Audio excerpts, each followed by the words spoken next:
Yo, what is going on? For those that don't know me, I am Alberto Mendoza, and yeah, this is the first solo Potter of 2023. I'm kind of just going with the wind right now, just going with the flow. I felt the inspiration immediately, and I just said, screw it, let's record a podcast. But yeah, if this sounds a little choppy, bear with me. It's been over a year since I did a podcast. I'm a former host of the In Frame podcast with Peter Collins, and we haven't potted since 2021, December 2021. Took all of 2022 off and just decided not to do it anymore. But now we're here. I always knew I love the podcast. I love the podcast format, and so now I'm here. My mind is going everywhere. I have no notes. I just put the light on, turn on the camera, and just let it rip. So bear with me again. But let me explain what I've been up to lately. So last 10 days, or more than 10 days actually, we took off to, my fiance at the time, we went to Salita, Mexico, and we got married, man. As you can see this. For all the, you probably can't see because it's focusing on my eye. But anyways, yeah, dude, I came back with the ring. Very excited. It was a fun trip. We left New Year's Eve and we just got back yesterday. Amazing time. Just very fun, very exciting. We planned this. We've been planning this for over a year now. And the fact that we're already married is pretty cool. It's exciting. I'm very happy to be married to my best friend. But yeah, it's been an amazing last 10 days celebrating, and we had all our good friends, and it was just a really good time, man. We went to Mexico, although a few of us did get sick. We got that Salita bug, and it really hit us hard, but it's all good. The day of the rehearsal, Kristen was throwing up since 2 a.m, and I had a case of the BGs, the bubble guts, and along with most people there, and we were like, dude, we cannot afford to be sick on our wedding day. So I don't mind being a little sick for rehearsal dinner, because the rehearsal dinner was kind of torturous. Like, my social battery level was depleted at this point. I'm tired. I just want to go to sleep. She wants to go to sleep too, but we have a lot of guests to entertain and host. And but it was still worth it. It was a very good time. And then the day of the wedding, we woke up fresh. Like, it was perfect. We were 100%. Although a couple of our guests had to leave early because they were sick. Man, that freaking Mexico water, man. They just don't know how to do it right. But anyways, it was very fun though. Very fun. I had a good time. We shot a lot of good content. Shouts to Rafi. He shot our wedding film by himself, managing 2 different cameras. So very impressive. Just looking at some of the content that I've backed up already, it looks very amazing, and I can't wait to cut that up sooner than later. And the photos that he took were also amazing from before and after the wedding. And then shouts to our photographer, Vanessa. She freaking killed it with her associate shooter as well. I'm very excited to see her work. Kristen and I love her work. It's like the best work out there. If you guys are interested, or if you guys are going to get married there, or she's willing to fly anywhere, honestly, I recommend booking her. She's very, very cool. And so, yeah, we got some good stuff. I'm very excited to see what we post. Yeah, so for those that are interested, as far as like all the camera nerds out here that are listening or watching this on YouTube, we shot the wedding with my A7S III, and we also shot it with Rafi's brand new Sony A1. That is like cream of the crop cameras right now. That camera is like worth $6,500, just the body itself. So just to have a general idea of that camera, it's an insane. It shoots 8K. That's freakishly insane. We didn't shoot 8K because I didn't need that much memory space, and yeah, I don't have the real estate on my hard drives to hold that information.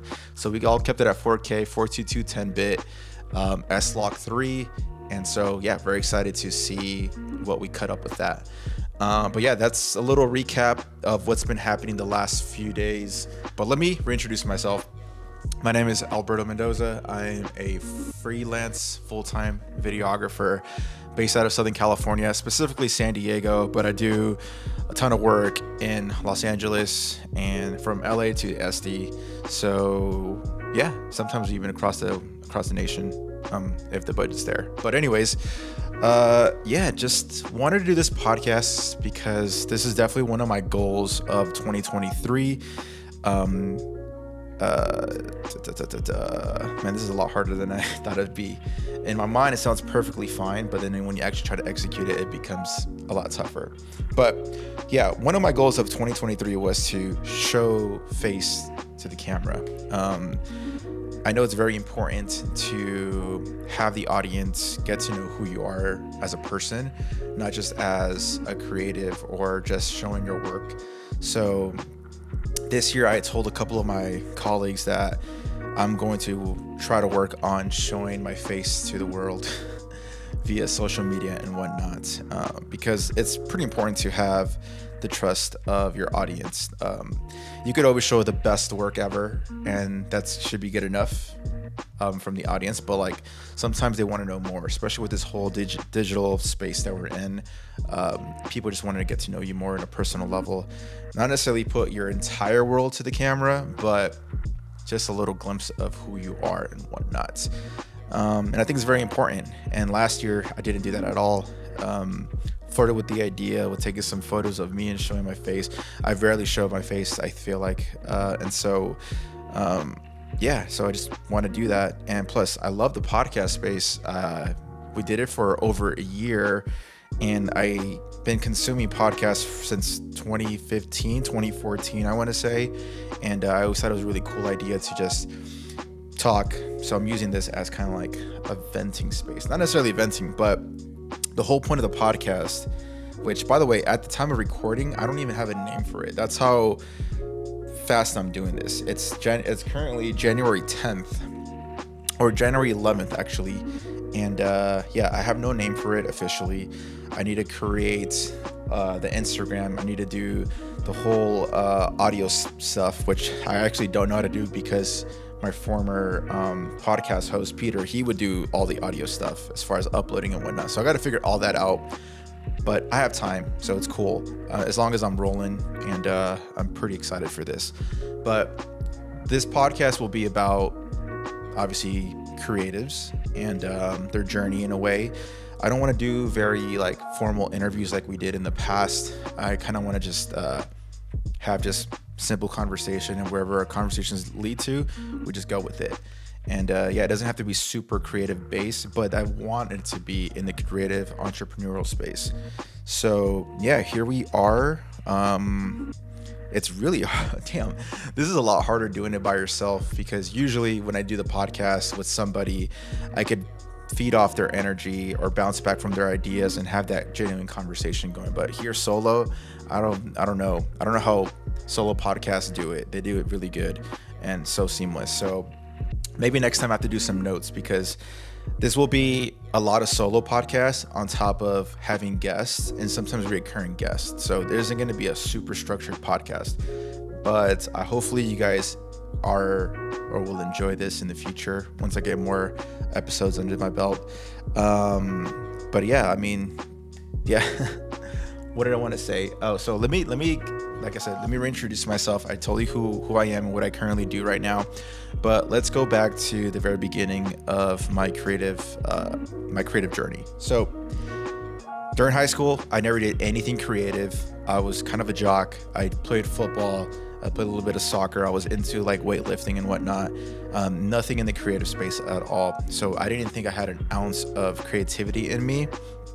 And then after high school, I did a little bit of school, dropped out like twice, and it's Maricosta College, so it's like not even JC school, it's a community college actually.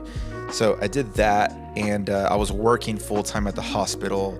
Hated my freaking life working there, but it was good money at the time, especially for like a 19-year-old. I was making pretty damn good money at the time, like I said, compared to like my other friends where they were just working like Legoland and stuff like that. But anyways, and then one day I saw a GoPro commercial, and my brother and I saw it together, and we were like blown away like of the content that they were making on the commercial, obviously. And at the time it was the GoPro Hero 3 Plus. I think it was like the first generation Hero camera. And him and I decided to go half and half on the camera. So we got the GoPro Hero 3 Plus, the white version, which is the cheapest version. He ended up buying it without telling me, so we didn't go half and half like the original plan was. So I think it was like, at the time it was probably like $150 to $200. And so we got that camera, but I was super into it. Like, I was way more into it than he was. And we would film ourselves skimboarding all the time, snowboarding, you name it, just whatever dumb things we do, I would always film it. And I was super into the editing space. And at the time, I was using a cheap old laptop that I used for school, and definitely wasn't spec'd out. And I was using the free software at the time called GoPro Studios. And that was my first ever editing experience. This was probably around 2015, I want to say, or 2014 possibly. And I was super into it, staying up all night, figuring out the whole editing thing, and just getting frustrated and falling in love with it again. It was just like, it was a very cool experience doing it in my mom's house, like in my own bedroom and whatnot. And eventually I was able to get my own GoPro camera because I wanted, it had a little bit of better like video features. I believe at the time the Hero White had the 720p. This is how throwback these days are. And at the time when I got the Hero 3 Plus Silver, that was 1080p, which was standard HD that you see nowadays for the most part. And I was super into it. Like I said, I loved it so much. Editing was super fun to get to know it. I remember, at the time, then I started doing a little bit of traveling. We used to do a lot of family vacations. Well, we still do. And at the time, eventually I went to like, I think I went to Thailand, and I took my GoPro, and I would see videos from like Jay Alvarez and like all these cooler YouTubers. Like, I can't remember their names anymore. Jay Alvarez just sticks out because his videos were like, at the time, were like so cool. And to see all that, like the cool action stuff. And at the time I was trying to figure out how the heck do they make those images look like that, like, because I couldn't figure that out with the GoPro. Little did I know they were using DSLR cameras, whatever DSLR cameras they were using back then, probably like some sort of Canon, because Sony was still like very baby on the come up. And I was trying to make my fisheye GoPro look like a DSLR camera that has depth and whatnot, and I couldn't figure that out. And I tried to color grade as much as I could, and I couldn't do it because my GoPro was so cheap and it didn't have the crazy video specs like that cameras have nowadays. And so I went to Thailand, and that was like my first quote unquote travel video. And I shot everything, right? And I don't even know what I was doing. I think I was just shooting on auto at the time. And came back home, and I would edit it during like my work when I was working at the hospital. I would edit it, it would crash on me and like wipe out everything. So it wouldn't even save. I'd do it again, start all over. It got to the point where I memorized a sequence, and this was like a 2-minute video, travel video. I memorized the sequence because it kept crashing on me when I tried to export it, and couldn't figure out why my computer was freaking breaking down. I would try to look it up on Google's, and I for some reason couldn't figure out. And I'm not a computer person or a techie person. I don't think I am. And at the time, my coworker, who was a computer nerd, he's a gamer, so he knows his computer stuff. It's like, oh, this laptop is not meant for video editing, dude. This is like a cheap laptop that is just meant for web browsing and just pretty much web browsing. It doesn't have the proper specs for video editing. And I'm like, are you sure, man? Because you're a gamer. I don't know if you know anything about videos. I do. Trust me, like, it uses the same processor and all that mumbo jumbo. Anyways, I was able to save up enough to finally get a proper laptop, which I still own right now, and a desktop, which is this one, by the way. He was able to build it up for me, custom made and whatnot. And I believe for this one, this is the first one I had. This was probably worth like, I want to say either $1,500. And at the time I was like, bro, I'm really dropping $1,500 on a laptop. This is insane. Even today it's still a little pricey. But back then, like in 2016, 15, that was freaking a lot for me. And yeah, granted, I was living at my mom's place, but it's still a lot for me to spend. And so I did that. The freaking computer still runs like a champ, and it's 2023 right now. So I'm glad I was able to make that investment. And eventually, I knew I wanted to travel a lot more, so I went and got a laptop as well. And the laptop was probably around close to $1,700. That was specced out. It's a gaming laptop, but you could use the same features for like video editing as well. And right now, it still kind of holds, but it's a little laggy because of the RAM. This one has 32 RAM. I just upgraded it recently, and that only has 16 RAM. And with these files that I'm playing with and codecs that I'm playing with, I need that extra juice. But anyways, I finally did that, and I finally invested in my first ever mirrorless camera, which was the Sony A6300. And at the time of buying that, I got it with the kit lens. That costed me probably around $1,200. Again, $1,200 for a freaking camera is insane. I was telling my buddies I want to get into this video space and do some cool video stuff and whatnot. And he's like, dude, you're gonna drop that much on a camera?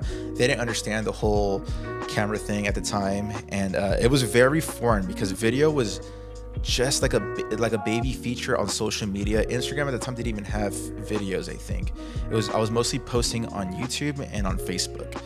And then eventually Instagram started doing the video feature, and that's where video just blew the hell up. And so I got my first mirrorless camera, and then we went to, I'm trying to figure out where else I went. I think I was just making regular videos here. Me and my friends and my girlfriend, well, my wife now, we would go all over, just like anywhere, like Malibu. I just keep thinking about Malibu. We'd go to Malibu and shoot some photos and shoot some video, and I would make some little quote unquote travel videos. And that was very fun. Good times. Didn't know what the hell I was doing. I was probably shooting in standard mode and in auto. No, I was not shooting auto mode because I really did my homework in figuring out how to work the camera. And I feel like that's like a fault where like most young creators don't take the time to learn is the video features or just the camera settings for in general. People just see the cool content on Instagram and YouTube, and they just want to get a cool camera because they think the camera's going to make the content better. But it's a whole different subject. I could tackle that another day. But yeah, so I started doing that, and what am I doing? Eventually, I was able to get a full frame camera, and no, before the full frame camera. I'm sorry, guys. I'm going everywhere right now. I know. I will get better at this. Trust me. We're running at 15 minutes. Let's get it. And so I was posting videos on social media, and then somebody had reached out to me and said, hey, do you mind filming my wedding? And I have zero experience filming a wedding. And so I was like, sure, let's make this happen. And I did my homework on how to film a wedding via YouTube. Like, YouTube University is a real thing, guys. You can pretty much learn almost anything on YouTube nowadays. It's a great platform. Some people love to hate on the internet, but if you use it right, it could be very beneficial. And so I was watching YouTube videos from, like, at the time, Craig Adams used to be a wedding filmmaker. Right now, Matt Johnson, I still watch his videos till today.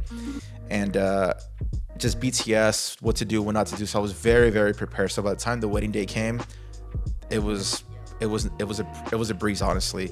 Some people are very intimidated by weddings and scared to do weddings, and I'm like, dude, just be prepared. If you're prepared, you're gonna be fine. Like, and so I was more than ready to do this wedding, and I executed it. I delivered it. They loved it. They cried. It was amazing. Shouts to Magic and Kayla for giving me the opportunity to do their wedding. That was amazing. At the time, I could say that was my first ever like big paycheck. When I had booked this, damn, I'm literally going everywhere. I should have freaking put some notes. I was in Peru. We were traveling for 6 months, my wife and I had quit my job. I was like, I'm gonna pursue this videography thing. I don't know how I'm gonna do it, but I'm gonna do it. And I was like, all right, I'm gonna just reach out to hotels and see if I could offer up my services and do some cool stuff for them in exchange for accommodations and whatnot. And so I started in Cancun, Mexico, went through all over Central America and all over South America for 6 months. I'm creating my personal content, which is travel films. And this is, again, my 6300. I'm using a Zhiyun Crane V2, which is like the cheapest gimbal at the time. A GoPro Hero 5, I want to say, and my DJI Mavic 3, which was my second drone at the time. Previously, I had a DJI Phantom 3 Pro. That was my first drone experience. So we're doing this for 6 months. Kristen is booking me gigs with these cool hotels and resorts. And until today, I stayed at some of the most amazing places that I don't even think I could afford right now. And I'm doing pretty decent for myself, but that just shows the power of content, man. It was insane. And at the time, it was very easy to sell them just by telling them, hey, by the way, I do have a drone. And at the time, drones were so foreign. It was not a thing. People would think you're rich if you had a drone. I took my Mavic 3, or no, my Mavic 3, my first original Mavic, which was like over $1,000 again. And people just love drone content. Even till today, people still love drone content, but it's very saturated at this point. But it is what it is. So I was able to stay at some really, really dope spots. Like I remember staying at this like island in Belize, and everybody there were like, they're on their honeymoon or they were just married and whatnot. They're just all couples, and Chris and I were a couple, obviously. And everyone asked, oh, so when did you guys get married and whatnot, or how did you guys end up here or whatever? And then we just say, oh yeah, we're just here to create video content for the hotel or the resort or whatever. And everybody's like, what? Like, it was such a foreign thing to hear at the time back then. And so it was really cool to do what we did. We had an amazing time. Eventually we got burnt out and we came back home. But before I came back home, I was in Peru, and they had reached out via Instagram, and I'm like freaking out. I'm at like their local mall because of Wi-Fi. I didn't have any service when I was traveling besides Wi-Fi. And so I'm like I remember I was like at a Starbucks and something, and communicating with the couple, and I'm like, she's like, yeah, how much would it charge to do this wedding? And I'm like, fuck, man, like I want to say $1,000, but I don't know if that's a little bit or if that's a lot. It's my first wedding. Am I even prepared to do it? I started getting the Jesus, what is that freaking term called when you don't think you're good enough? I'm in the spotlight right now, can't think, but you guys know exactly what I'm saying. Imposter syndrome. That's what I was feeling. I'm like, I don't know if I even deserve to get this money or whatever. And so I just shoot my shot. I'm like, screw it. I put $1,000, and they're like, perfect. Like, let's book it. And I'm like, oh my God, like that is insane. I remember we were celebrating that night. I remember, I was like, oh my God, I'm so rich now. Like I got $1,000. It was such a cool experience getting my first $1,000 gig. And I wasn't even at the time wasn't a freelance yet. I was just filming stuff kind of like for free, or just creating for myself, honestly. I wasn't creating for anybody else, just for me and the hotels that I was like staying at. And so I get my first $1,000 gig. I'm super hyped, and it sparks my idea. I'm like, all right, like maybe I could do this for a living.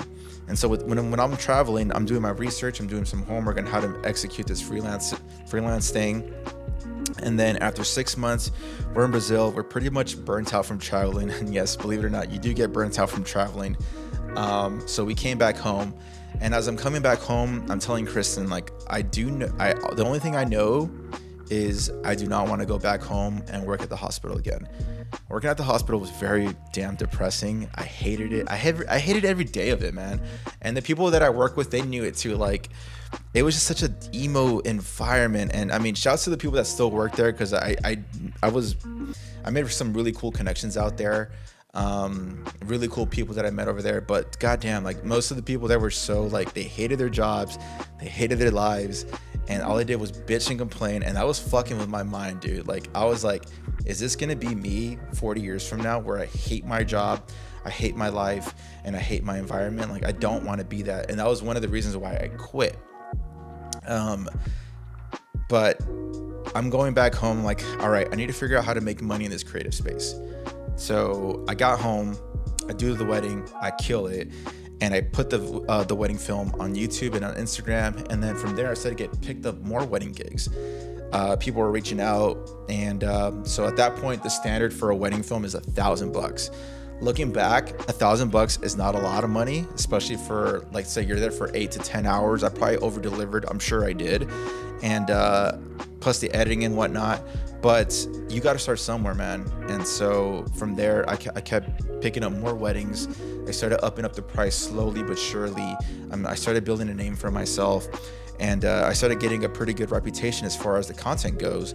And so that was happening. So I was steadily making some pretty decent money. I remember getting any inquiry I'd get, I would text Kristen because she still works at her job. I would text her, I'm like, dude, I got another inquiry. I'm freaking psyched. Like, even though I didn't land it, I was still super hyped that people were just reaching out to me via Instagram or Facebook. And so that was very exciting. And eventually I was looking for a full-time creative job. I was in full-time freelance at the time. So I'm on like Indeed.com, and I'm looking for a place I'm looking for somewhere just to work. And I found this local real estate company who's like, hey, we're looking for a media, what was their official title? It was a pretty cool title. I don't remember right now, but pretty much I was like their full-time creative, and I would post all their stuff and whatnot.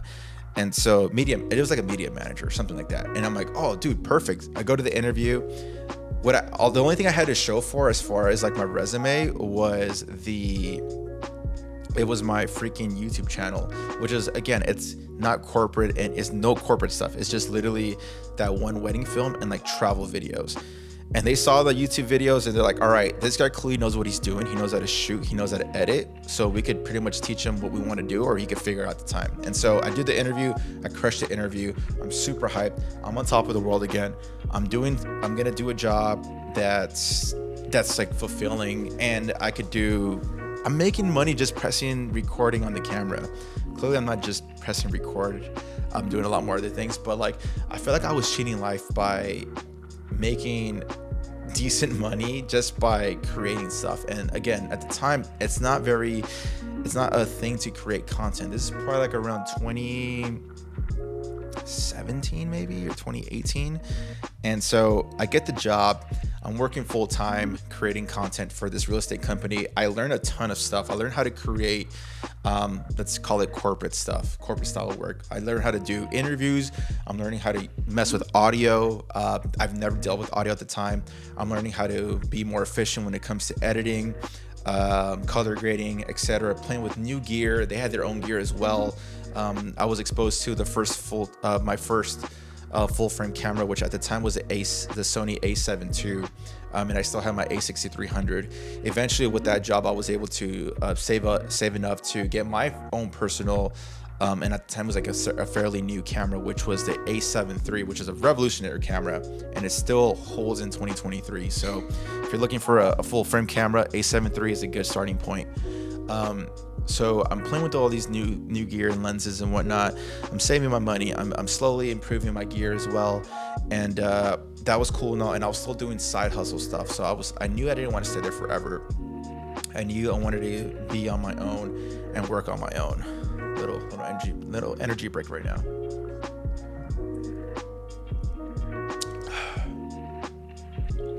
It's good stuff.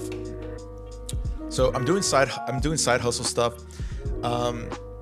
At my job, I would go to the office. I had my own office, which was pretty cool. And I would get my work done so quick. I had to be there 8 hours a day. So it was one of those jobs where I couldn't work remote, which I wish I could, but they wanted me there full time for whatever reason, just to make themselves feel good about them paying my salary. And so I was still reaching out to people, or people were reaching out to me, and I'm organizing jobs at the time. So mostly I was available just on weekends since I was working full time. But if they couldn't do weekends, I would make it work. Let's say if they wanted to work on a Wednesday at 12 p.m., I would either ask for the day off, or I would call out I'm sick or whatever, just so I could make that gig happen, because I was getting paid more on that one day compared to that day of spending in the office. So I was just breaking down the math and science, and it just made sense to take that job and take the L of the day for like that, my actual 9-to-5 job. So I'm doing a lot of that, and I'm like contemplating quitting at this point, because I'm making pretty good connections with all the agents that were there, and a lot of them were like leaving the agency as well. So they still wanted some content, because at this point, social media content is a thing. It's blown up. Everyone needs the content. Even until today, people still need the content. So I'm doing that, and I'm contemplating on quitting. I'm telling Kristen, I'm like, dude, should I quit? I'm scared as hell. My back's, I don't want to leave my comfort zone of getting that freaking paycheck every 2 weeks. And so Kristen's like, you should do it, blah, blah, blah, blah, blah. And I'm being pussy. I'm scared again. And so the pandemic happens. And so the pandemic happens. I ended up walking away from my job. They still wanted me to keep me. They still wanted to keep me there, but on some shady shit. Pretty much they wanted to keep me there without paying me. I'm like, that's not going to happen. So I left my job. And I remember that day, I was like I was excited, but I was fucking scared. I remember being on the couch, and I told Kristen that I'm not working there anymore. And she's like, all right, you're going to figure it out. And I remember I called my buddy Jerez, and like I had a heart to heart. I started fucking crying, dude. I remember I started crying. I'm like, bro, like I don't know what the fuck I'm going to do. And he's like, dude, you got this shit, man. You're clearly talented. People want your work. So you gotta figure it out, man. So that was a good lesson where like my back was against the wall and I had to like either fight or flight. And so I had to do something, and I did. I was such an uncomfortable situation that it made me grow. It was definitely a moment of growth for sure. And, dude, that was literally the best move ever, because at that time, it's probably like 2020. I think that's when the pandemic started. People still wanted content, and on the internet was like still a big thing, and it was getting even bigger now that you couldn't like be face to face with people. So Zoom calls or whatever. Online presence was a lot more like, it was such a gem at the time, because that's all you had to do. You couldn't see each other face to face. So they would hit me up, and then I would work on creating content. I remember I was doing photos, I was doing just random videos, music videos, you name it. And eventually I was getting so much work where I was like trying to trim down what I didn't like to do. So eventually I stopped doing photos. I hated doing photos for client work. I like to do it just for personal stuff, not for client stuff. Then I stopped doing certain videos. Like I don't do music videos anymore. Like I did not enjoy making music videos, because A, they never have money, and B, it's a lot of work, and dealing with the artists that just don't align eye to eye. And they're the most, well, at least the music artists I would work with, they're the most unprofessional artist ever. And so I didn't want to deal with that anymore. I knew I liked the corporate route. Weddings, I would still do weddings. I was probably booking like a wedding a month, if that. And but that was not sustainable. So I was doing a lot of work in between with real estate agents, like either creating content for real estate agents, and stuff like that. I do a lot of real estate content. And then eventually I connected with somebody who's in the marketing department, who does like she has her own like marketing company based out of Orange County. And I remember she had reached out, we did a Zoom call and everything. And I didn't think much of it. I didn't expect much of it, honestly. And then that happened to be like the most fruitful business relationship even till today. We've been working together for like the last I want to say maybe almost 3 years now. And it's been a great relationship just working with that crew of people. They're like the coolest people. And they got me into the medical space, and bruh, they got bread. Like it's insane how much bread they have. And I'm like writing proposals for like, I don't even want to say the numbers out here, because like, you probably won't even believe me, but like I'm like, bro, what the fuck? Like, anyways, I'm doing that. I'm doing some weddings here and there. I'm doing a lot of associate wedding shooting. So I'm the second shooter for whoever hires me. So I did a ton of that. I was doing it for like 3 different companies. So it's a good day paycheck right there, and I don't have to edit, which is amazing. And now 2022, this was my first official with an LLC year of freelancing, and it's been an insane year. I'm comfortable enough to say that I hit 6 figures, which is a huge accomplishment. That was my ultimate goal for last year. Even some of my passwords would be road to 100K. Like, yeah, anyways, all those passwords are changed, so don't matter about that. But yeah, my passwords would be like road to 100K. And that was like my goal. And I finally hit that on my second year of freelancing. So I'm very proud of that. I definitely invested in myself. I invested in one course that kind of changed my life. and it was like $150 at the time, and it freaking taught me a lot of like the art of closing, the art of negotiating. And so listen to a ton of podcasts. I changed my mind. I flipped my mind into like, stop doing the fuck shit like partying and whatnot, and start focusing on myself and start focusing on the business side, because this is all foreign territory to me. I didn't go to school to do any of this. I was still taking general ed, I think. And I remember when I dropped out for the second time, I was doing statistics class, and the guy was like doing some crazy equation that I'm like lost as hell. And I'm like, I remember just like laughing, and I'm like, I'm out this bitch. And I just took off, and I never like looked back. So this is all foreign. I'm consuming good books right now. I'm learning a lot about the business. I'm learning from people's mistakes. And now 2023, my goals, I do have a few goals, but I don't want to put them all out there because I'm not a fan of people saying what they want to do, because it's cheap dopamine where you say what you want to do, but you end up not doing it. It feels good when you tell people what you want to do because it sounds amazing, and they might gas you up to like, oh my god, you should do it, blah blah blah blah blah. But people won't do it. But one of my goals is this right here, this podcast that I want to do. I'm very excited for this. I want to do weekly uploads. Even if I can't find a guest, I just want to just talk to the camera, put my face out there, and I don't know, do like weekly check-ins and whatnot, and then sprinkle some lessons that I've learned from the past. Other goals that I want to do that I'm comfortable sharing would be, let's say I need to work on like having systems in play when it comes to my business. I want to, by systems I mean just to make my life easier, because right now I'm comfortable enough to say that a lot of the stuff that I do is kind of like off the dome, where it's like, all right, today I'm going to work on this, or I'm going to work on that. I need to do a better structure as far as like deliverables and whatnot. So there's stuff like that. I'm trying to remember other things that I had in mind as I'm setting this up. But right now, again, it's really hard to remember when the camera's hitting you in the face. But let's see.